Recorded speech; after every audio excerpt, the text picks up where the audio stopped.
TCS NQT 2025. ఇది free NQT. అంటే TCS IR అని ఒకటి ఉంటుంది. వాళ్ళు పెయిడ్ ఎన్క్యూటీ అనేది కండక్ట్ చేస్తుంటారు. అదంతా కాదు నేను మాట్లాడేది. TCS national qualifier test, the original one. మీరు ఏమి పే చేయాల్సిన అవసరం లేదు ఈ టెస్ట్ కోసం అని. ఎవరైనా కూడా అప్లై చేసుకోవచ్చు. BE, BTech, ME, MTech, MSc, MCA ఎవరైనా కూడా దీనికి అప్లై చేసుకోవచ్చు. మీరు అప్లై చేసుకున్నాక మీకు టెస్ట్ లింక్ వస్తుంది. ఇంటర్వ్యూ ప్రాసెస్ ఉంటుంది. నింజా అని, డిజిటల్ అని, ప్రైమ్ అని 3 రోల్స్కి మిమ్మల్ని హైరింగ్ చేసుకుంటారు. 3.5 నుంచి 12 ఎల్పిఏ వరకు కూడా శాలరీ ఉంటుంది based on your test performance. ఒక ఎగ్జైటింగ్ ఆపర్చునిటీ ఇది. సో 2025 బ్యాచ్లో పాస్డ్ అవుట్ అవ్వబోతున్న ప్రతి ఒక్కరు కూడా ఈ ఆపర్చునిటీని యూటిలైజ్ చేసుకోండి. దీని గురించి మనం కంప్లీట్ డీటెయిల్స్, టెస్ట్ ప్యాటర్న్ ఏంటి అన్నీ కూడా చూద్దాము.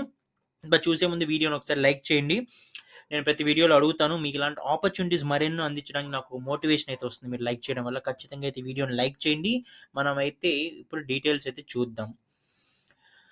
టీసీఎస్ గురించి మనం స్పెసిఫిక్గా మాట్లాడాల్సిన అవసరమే లేదు. అందరికీ తెలిసిన కంపెనీ. టాటా గ్రూప్లో one of the popular company. World వైడ్గా చాలా బ్రాంచెస్ అయితే ఉన్నాయి. ఈ ఎన్క్యూటీ అనేది ఎవ్రీ ఇయర్ టీసీఎస్లో హైర్ చేసుకోవడానికి గ్రాడ్యుయేట్స్ని వీళ్ళు కండక్ట్ చేసే డ్రైవే టీసీఎస్ ఎన్క్యూటీ. రీసెంట్గానే 2024 బ్యాచెస్కి, 23, 22, 21 బ్యాచెస్కి కూడా హైర్ చేసుకున్నారు. బట్ ఈ ఇయర్ పాస్డ్ అవుట్ అవబోతున్న బ్యాచెస్కి అయితే అనౌన్స్ చేశారు ఈ టీసీఎస్ ఎన్క్యూటీ. ఇది వీళ్ళు మల్టిపుల్ టైమ్స్ కూడా అనౌన్స్ చేస్తూ ఉంటారు. నేను చెప్పే రిజిస్ట్రేషన్ ప్రాసెస్ ఫాలో అవ్వండి. చాలా వరకు ఆన్లైన్లో సెర్చ్ చేసి మళ్ళీ ఆ అయాన్ సైట్కి వెళ్ళి మనీ పే చేసి మోసపోతుంటారు. అలాన్నీ చేయకండి. నేను చెప్పేది వినండి.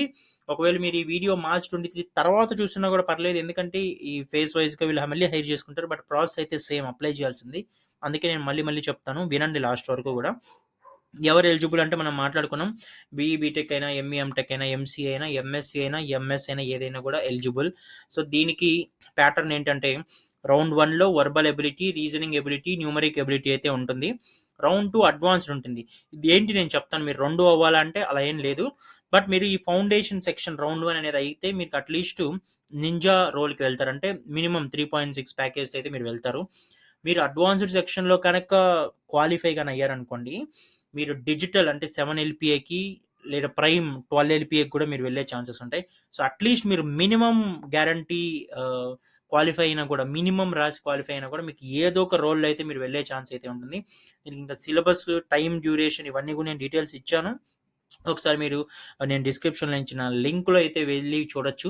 ఇప్పుడు మెయిన్ నేను చెప్పబోయేది ఏంటంటే, మీరు ఇప్పుడు దీంట్లో క్లిక్ చేస్తే నెక్స్ట్ స్టెప్ అని ఒక పోర్టల్కి వెళ్తారు. మీరు ఇక్కడ రిజిస్టర్ అవ్వాలి. ఇక్కడ మీరు రిజిస్టర్ అని కొట్టి ఐటీఆ, బీపీఎస్ అని ఉంటుంది. మీరు ఐటీ సెలెక్ట్ చేసుకొని ఇక్కడ డీటెయిల్స్ అన్ని ఫిల్ చేసి మీరు ఇక్కడ నుంచి అయితే వెళ్ళాల్సి వస్తుంది మీరు. ఓకేనా? సో ఇలా వెళ్తే ఏమవుతుందంటే మిమ్మల్ని ఇంకా రిమైనింగ్ మీ డీటెయిల్స్ అవన్నీ కూడా ఇచ్చేస్తారు. మీ డీటెయిల్స్ అన్ని ఫిల్ చేసేసా మీకు హోమ్ పేజ్లో అప్లై ఫర్ డ్రైవ్ అని చూపిస్తుంది. ప్రెజెంట్ ఓన్లీ 2025 బ్యాచ్కి యాక్టివ్ హైరింగ్ ఉంది కాబట్టి మీరు 2025 బ్యాచ్ అయితే మాత్రమే మీకు అప్లై ఫర్ డ్రైవ్ చూపిస్తుంది. అది మీరు క్లిక్ చేస్తే అప్లైడ్ అని దాని స్టేటస్ అన్నీ వస్తుంది. ఇంకా టెస్ట్ లింక్స్ కానీ అవన్నీ కూడా మీకు మెయిల్కి వచ్చేస్తూ ఉంటాయి. మీరు ఒకవేళ 2024 or previous year passed outs అయితే అది ఓపెన్ అయినప్పుడు మీకు అక్కడ డైరెక్ట్గా అప్లై ఫర్ డ్రైవ్ అని ఉంటుంది. ఈవెన్ మీరు 2025 బ్యాచ్ పాస్డ్ అవుట్స్ అయ్యి ఇది రాకపోయినా కూడా, అది మిస్ అయి ఉన్నా కూడా మీరు అప్లై చేసుకుంటే ఎప్పుడు ఎలిజిబుల్ అయినా కూడా, ఎప్పుడు డ్రైవ్ ఎనేబుల్ అయినా కూడా మీకు అక్కడ అప్లై ఫర్ డ్రైవ్ అనే ఆప్షన్ అయితే చూపిస్తుంది నెక్స్ట్ స్టెప్లో. కాబట్టి ఖచ్చితంగా ఇక్కడ రిజిస్టర్ అయితే అవ్వండి టీసీఎస్ నెక్స్ట్ స్టెప్ పోర్టల్కి వెళ్ళి. నేను లింక్ డిస్క్రిప్షన్లో ఇస్తాను, చెక్ చేసి అయితే చేయండి. సో ఇది చాలా మంచి ఆపర్చునిటీ. ఫ్రెషర్స్ ఎవరైతే టీసీఎస్ లాంటి ఎంఎన్సీ కంపెనీల్లో వెళ్ళాలనుకుంటున్నారో వాళ్ళకి ఇది మంచి ఆపర్చునిటీ. బల్క్గా హైర్ చేసుకుంటారు ఎవ్రీ ఇయర్ కూడా. టెస్ట్ వచ్చేసి ఆన్లైన్ టెస్ట్ ఒకప్పుడు ఉండేది నార్మల్గానే, ఇప్పుడు ఆన్లైన్ టెస్ట్ ఉంటుంది. బట్ మిమ్మల్ని 3 టెస్ట్ లొకేషన్స్ సెలెక్ట్ చేసుకోమని అయితే అడుగుతుంది. అవి మీరు సెలెక్ట్ చేసుకోవాలి. వాటిలో ఉండే అవైలబిలిటీ బేస్ చేసుకొని మీది ఆన్లైన్, ఆఫ్లైన్ అనేది వాళ్ళు డిసైడ్ చేస్తారు. మ్యాక్సిమం అయితే ఆఫ్లైన్కి వెళ్ళి రాయాల్సిన ఛాన్స్ అయితే ఉంది ఈసారి. But it depends on the availability. కాబట్టి అప్లై అయితే చేసుకోండి. మీ ఛానల్కి ఇస్తే సబ్స్క్రైబ్ చేసుకోండి. మన ఛానల్లో మీకు కావాల్సిన కెరీర్ ఆపర్చునిటీస్ అన్నీ కూడా రెగ్యులర్గా నా నుంచి వస్తూ ఉంటాయి. Thank you for watching.